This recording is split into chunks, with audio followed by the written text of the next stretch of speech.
how to create a TikTok shop. Hey everyone, welcome back to our channel. In today's video, I will guide you on how you can create a TikTok shop, so make sure to watch the video till the end. In order to create a TikTok shop, it's actually quite very simple to do so. All you have to do is go ahead and then first of all, make sure to launch TikTok.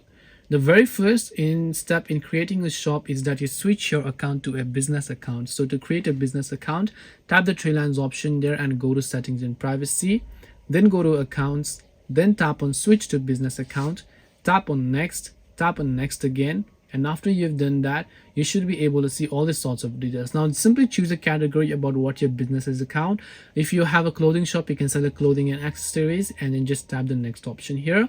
Now all you have to do is make sure to enter your business email, your business details as well about your shop. So you have to add details about your shop and then just go ahead and enter that. And now you can also create a video about your product catalogs or anything like that. Once you've done that, your business account will be successfully set, and now you can start selling on TikTok after you enter all of your product catalog details and so on. This way you should be able to create a TikTok shop. Hope this video was very helpful. If you have got any questions, feel free to leave them down. Thank you for watching till the end of this tutorial, and see you soon in the next video.